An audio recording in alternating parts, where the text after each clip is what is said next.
This is the Aces Up Your Sleeve podcast, and we're the Aces Up Your Sleeve in relationships, from romantic to workplace, parental to platonic, your relationship with yourself, and everything in between. Let us, two autistic aspec kinky therapists, be your secret weapon in neurodivergent life.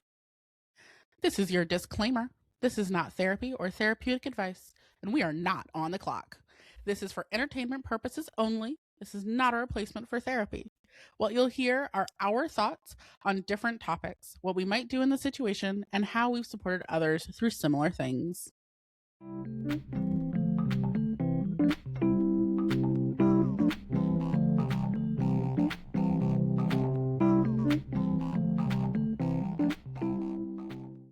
Hello, and welcome to the Aces Up Your Sleeve podcast. I'm your host, Cade. And I'm your host, Sabrina. We're here today to talk about autistic adult meltdowns. No, shutdowns. We've covered meltdowns. We're on shutdowns this time. Yeah, the meltdown episode was pretty popular. We got a few follow-up questions because I think in that one I had mentioned, that I'm a little more prone to shutdowns and they don't get talked about a ton. So I'm going to cover that today. Let us know in the comments if you're, shutdowns, meltdowns, which one are you more prone to have, or are your loved ones more prone to have and experience? Love to know. And if you don't know the difference, we'll cover it. Yeah, maybe we should start with that. Like, how would you define, for folks who don't know, what an autistic shutdown is? Well, you're the one more prone to them, so why don't you start? Yeah, I think there are a couple different things that could lead to it, but I think one of the more universal definitions is a lot of overstimulation, a lot of unaccommodated needs, a lot of pushing through and continuing to perform socially, executive functioning wise, that lead to you being unable to talk, move, do things anymore, eat, drink. Sometimes people report that they lose the ability to swallow, that breathing becomes really labored. I think there are kind of different intensities of that shutdown, but that's kind of a broad definition. Yeah, I think of like meltdown as like it's almost like more up than down, right? So it's like big and outward, the external kind of. And then shutdown as more of the internal, kind of like if we're doing like fight, flight, freeze would be more of the shutdown and that kind of thing. Yeah. So I think all of those, unmet sensory needs or overwhelm and all those things, I think can be either one. But I do think that the way that a shutdown presents will be a lot more like shut down, right? Like there's not a lot going on. Maybe you won't notice because it's just like someone sitting quietly, X, Y, and Z, versus like a meltdown is like nuclear reactor melting down, right? Is like.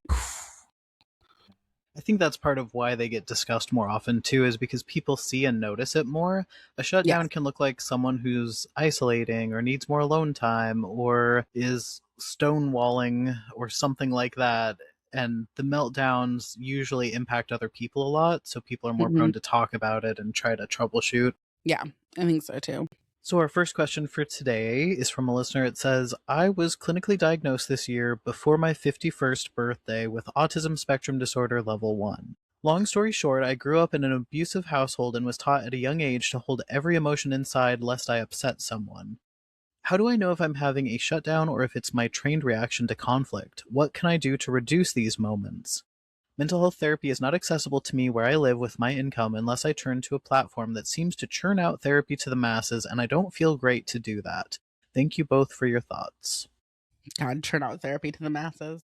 It sucks too because like there can be good providers on those, but it's really a crapshoot. You've got no idea, and then how long they'll stay on it and things like that. Yeah, that is tough, and I see why this person is kind of avoiding that option. If you are open to therapy, I might recommend looking into any, within your state, if you're in the United States, any group therapy for later identified autistic folks. That usually comes with a cheaper payment than private pay, one-on-one type of therapy. Yeah, or interns, master's level clinical interns. I think some people might have stigma working with them, but honestly, there are some really, really solid interns. They're under good clinical supervision, hopefully, and often they will offer at low or no cost therapy. It is annoying because like sometimes you have to jump around because like they'll like Graduate. yeah, they finish up Yeah. their year, their internship, but just as another option. But yeah, I feel like that's really common, the not knowing, is this something I was born with, or is this something that like I'm experiencing based on something else or like a learned pattern? And I think it is true that when we're raised in a household that wants you to suppress or repress or hide emotions or sweep everything under the rug, it does become part of our pattern to do that, or to go really far in the other direction and not want to follow along with that. Yeah. It's tough when you're in your 50s and trying to figure out, how do I now express emotions? Otherwise, I keep having shutdowns. I mean, this person's saying, how do I know if I'm having a shutdown or if it's my trained reaction? It could be both. It could be that Mm-hmm. one feeds into the other. If you are autistic, it's likely that at some point you'll experience a shutdown, you know? So, as we defined it earlier, if that sounds like what you're experiencing, and if you go online and look up other autistic adults talking about what a shutdown feels like to them, and you're noticing, yeah, there's some similar things in here to what I go through, it likely is at least in part that. I think the group therapy or therapy with interns could help you explore how you want to express your emotions and build some Mm-hmm. comfortableness and confidence in doing that. And then that will also help parse out, okay, sometimes I do that now and express my emotions. Other times I'm still leading into a shutdown. Or like it just feels like I am expressing my emotions. It's just not in the same way that other people tell me that I should be, in which case it might just be your kind of natural. I'm a proponent of a both and, fucking shocking for anyone who knows me, right? Dialectical. Both Right. can be Like true. I don't think that I'm a pretty big proponent of like both nature and nurture. I think a lot of us have the natural proclivities that we would have in terms of like how we naturally would respond to the thing. And then it's reinforced either positively or negatively in the system that we're in, right? When I was really young, I had a lot more meltdowns. I think we talked about that on the meltdown episode or in the bonus content. And then I think I got into a phase of shutdowns because my family was also one of like suppression and things like that. And now I found what I am aiming at, a middle ground. But I also think that like if my natural inclination had been shutdowns, that would have been really strongly reinforced in my family unit, to the point that like it would be very hard for me to tell, is this like my natural inclination, is it boosted by my environment, like where is this coming from? Because like I was raised by two white women, one like what is it called, like Midwesterner, I guess is where Wisconsin is, and one from the South. Certainly not anything emotive happening in my house. That's a great point, that it could be something that was emphasized and reinforced over and over. And yeah, as we're talking dialectical stuff as well, even if you can't find like a late identified autistic group, don't count out DBT groups, even if they're not autistic specific. I think you'll find a lot of folks who also are like, I don't know how to go about expressing emotion, and it leads me to certain behaviors that I don't really want to engage in anymore. And that could sound like a shutdown, could sound like a meltdown, could be anything in between. And you could still get support there. So if that's more accessible, I know a lot of insurances will help cover DBT groups. Sometimes some DBT groups, because technically the group aspect is run as a skills class, won't take insurance because insurance doesn't usually cover psycho ed groups. Yeah, like usually it covers like process groups. I think I have that the right way around. And so it kind of depends, but it's definitely possible. It's worth looking into. I know that there's a lot of discourse about DBT and all that. I think it's a modality like any other where people can use it poorly or they can use it well. And I do think that it is, I mean, I know that it is based in behaviorism. It's dialectical behavior therapy. And so that turns a lot of people off, which makes sense. I also think that it is radically accepting a reality that our behaviors are based in the experiences that we've had and are reinforced by things around us all the time, regardless of the intentionality of that reinforcement.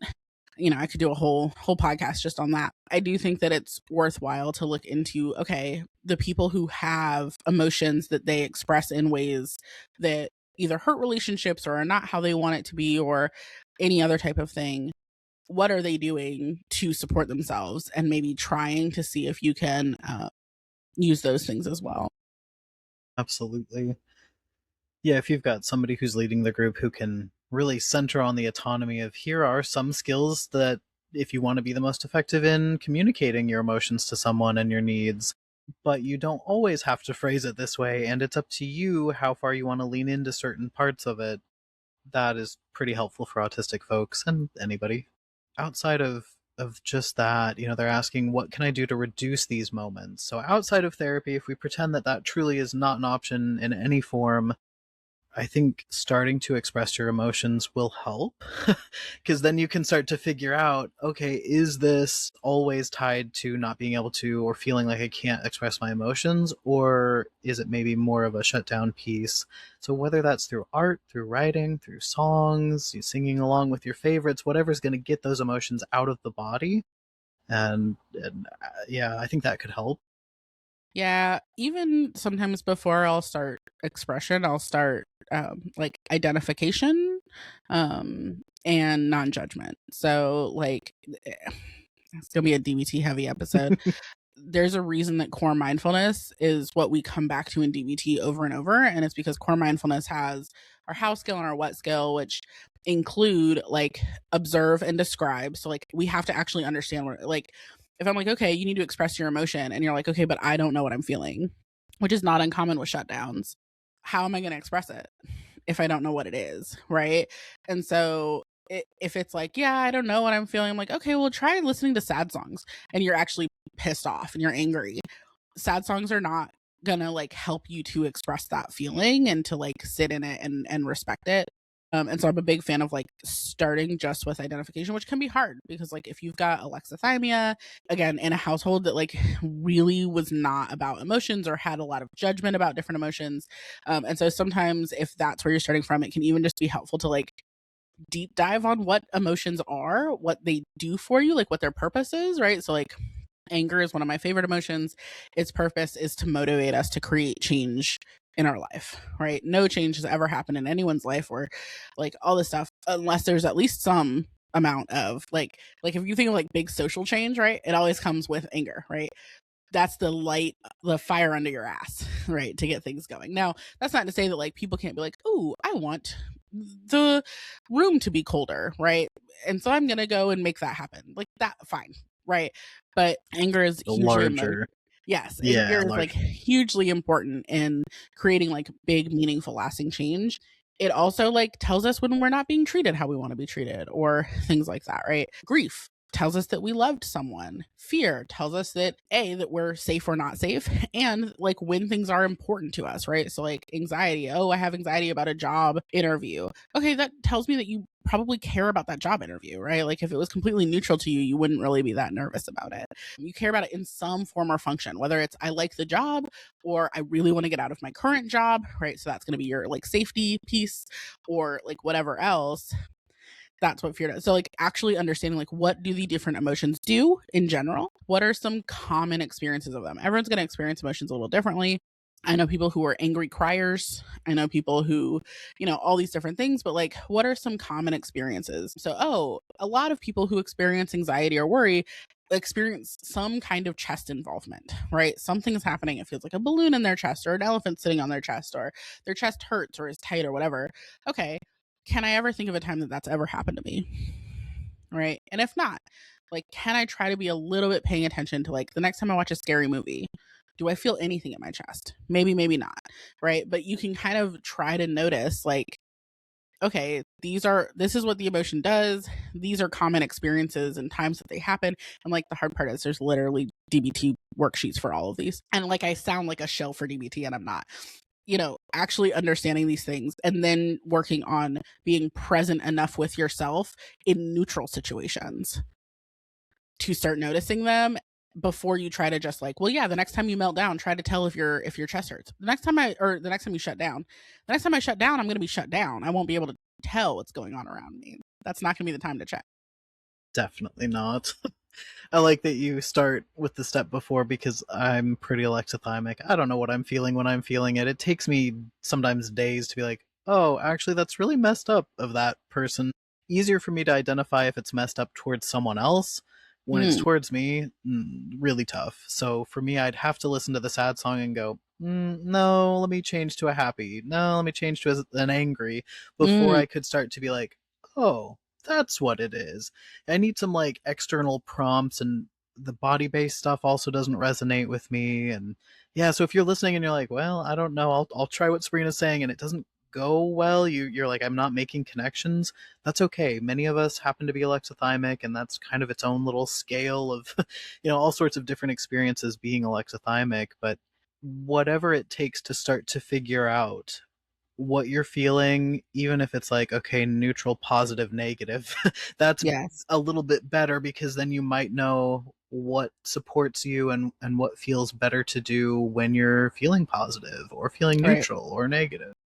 And you can even just like take notes and be like, I don't really feel anything in my body. This doesn't really distress me or feel any type of way. And then over time, right, like Kate said, like 2 days later, if you're like, I'm so pissed off about this, I actually realize this sucks balls. Okay. Like there's actually like nothing wrong with that being the feeling you have a couple days later. You can still follow back up on that. It doesn't change or negate anything just because it's a few days later. It is interesting to me. Does it feel, because like that's an interesting way for alexithymia to show up, that you can tell how you feel when it's someone else but not when it's you? Like, is that alexithymia or is that a like learned? Yeah, tough to say. We might have had a similar discussion on the bonus content for the meltdown one, but it's like, yeah, it could be a both and. I don't know. I just know it's easier to notice when someone else has been being treated in a way that misaligns with my values than it is for me to notice when it's happening directly to me. I don't know Yeah. if I'm too in it to notice in the moment or what it is. Is it usually with people? Now I'm just curious about your experience. Yeah. Is it usually with people who themselves can tell that they're being treated poorly and are upset about it? Or is it like with anyone, even if they don't notice themselves? Anyone. Yeah. Hmm. That Yeah. It'd be easier strikes if it me as was like, it'd be clearer cut, I guess, if it was only for people who right. did or didn't notice, but Because then it would be that external. yeah. Yeah. And that strikes me. I'm not an expert on alexithymia and I don't feel that I experience it, but that strikes me as less alexithymic and more like a personal misattunement with like your experiences. Cause like if you can feel it for others even when they're not noticing it, then like clearly something is happening there. it it could be other things that are also at play, but I do see that a lot in conversations with other alexithymic people, that witnessing it, I don't it also doesn't always spark a feeling, except for, oh, that's not right, that's not good. Like I can tell that's not fair, to that the fairness almost comes up more than Mm, just an emotional, like, I'm angry on behalf of this person. It's usually a, oh, that's messed up actually and shouldn't be happening. How do I, yeah. and I can tell now what this person either is feeling or might feel in the future. But you Yeah. can't tell that it's not fair to you if a thing happens to you that's not fair. Yeah, or I notice it a little, but there's not a feeling attached with it right away. Hmm, Like, oh, interesting. that felt weird. Guess I'll define what weird is later. Don't really know. Is that like when you put intentional effort into figuring out weird, it just continues to be like a roadblock? No, I think sometimes there's a little roadblock. Like, I know this is usually more of our bonus content stuff, but had a friend, some stuff with another friend happened where I was like, oh, he's actually treating this person not great, really bad. He's reinforcing really problematic things right now.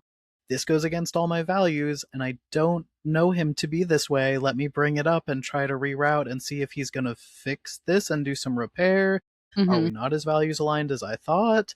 It was definitely that one, just for listener Yeah. engagement. For him to then randomly at some point delete me and unadd me when we've been friends for quite some time, like quite close friends, Long time, yeah.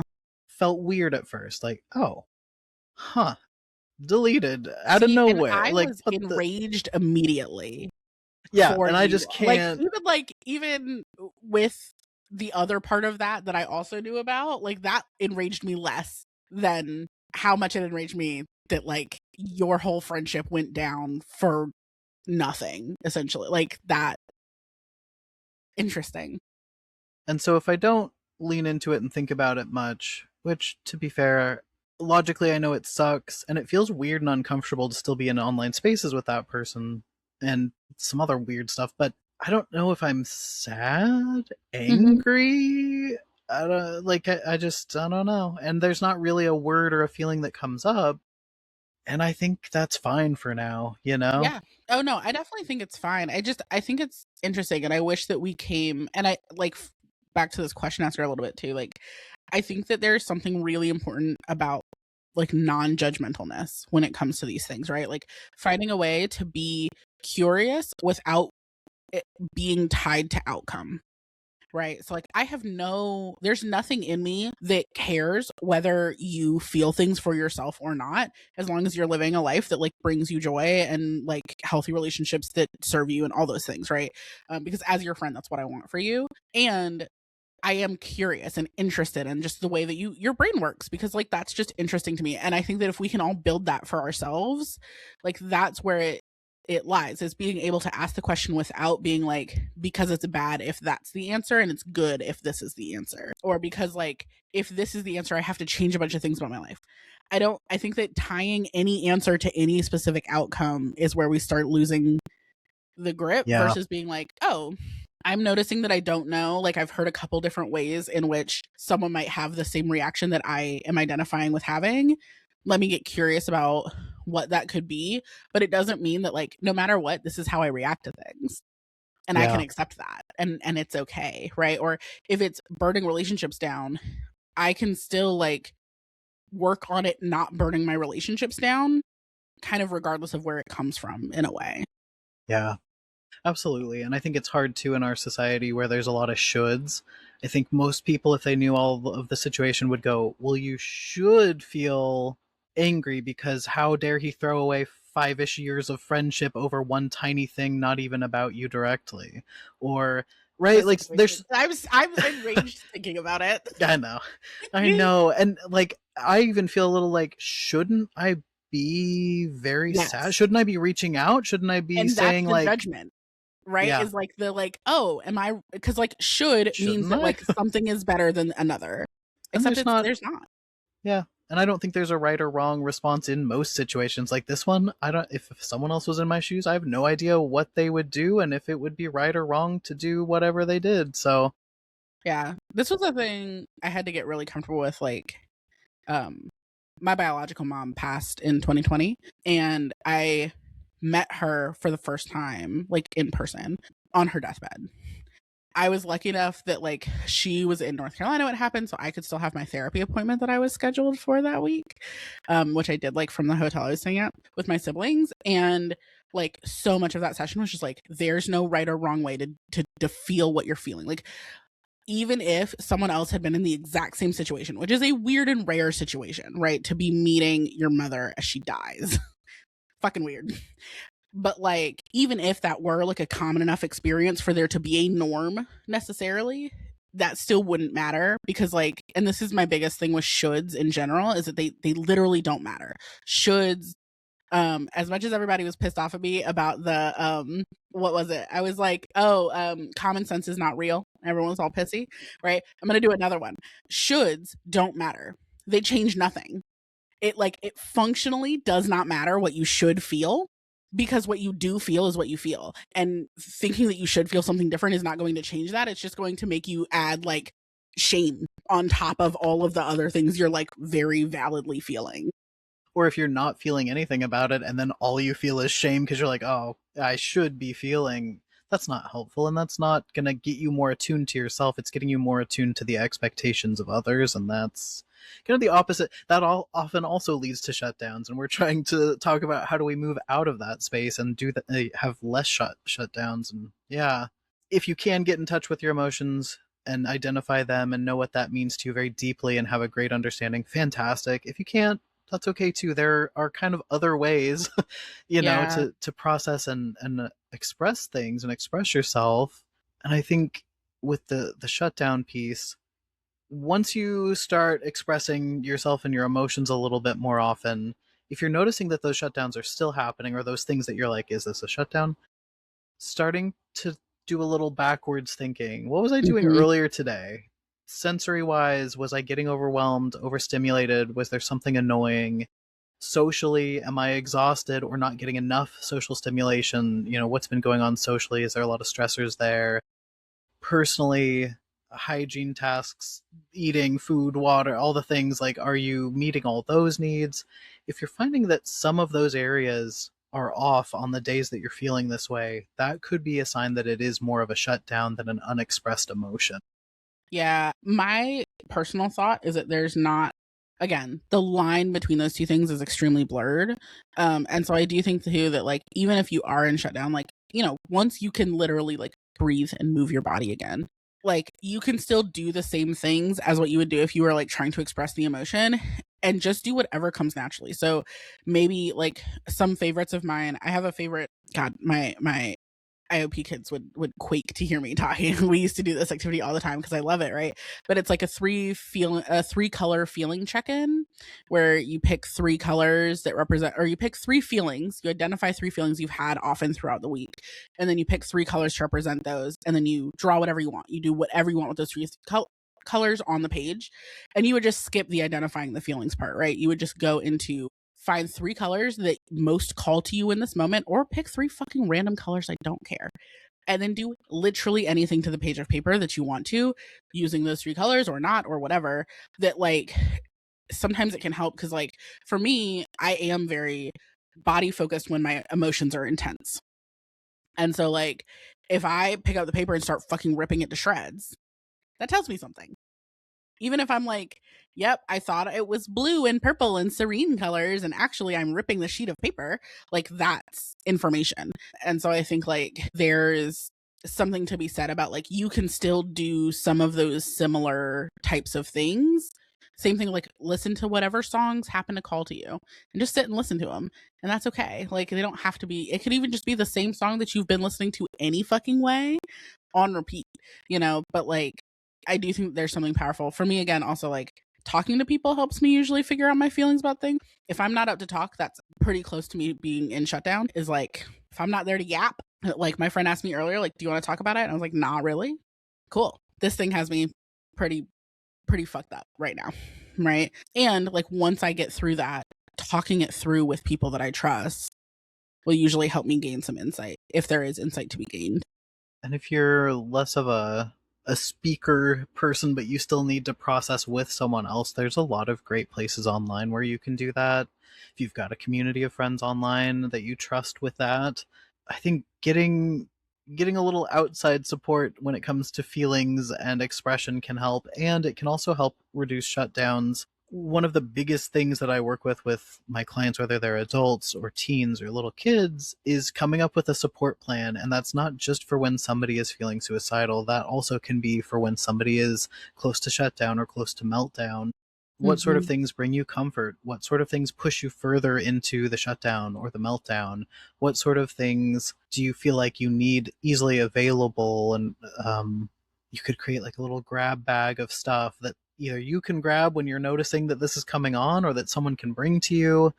Who are some of the people that you like to be around or engage with during these times? If anyone, what should others know about what will make this worse or better for you? Maybe on there's a little line that says, don't engage for 15 minutes to 30 minutes and then check in. Maybe it's don't engage until I'm ready to check in.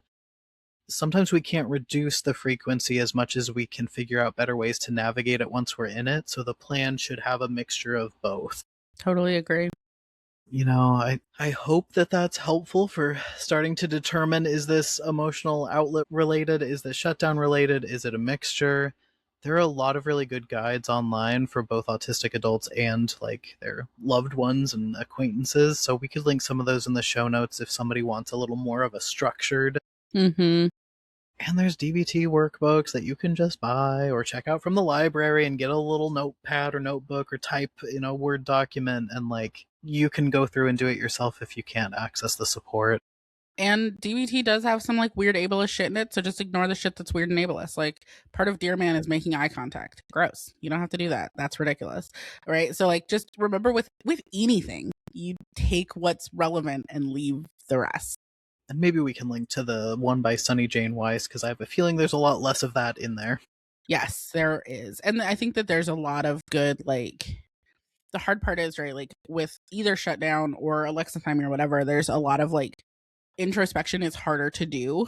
And so I know in San and AUYS, which is fantastic, the second edition is out and it's fucking jam fucking packed. Like that thing is so full. They worked incredibly hard on it, you can tell. It has a good amount of like, okay, like what is my energy level for this thing? What is this?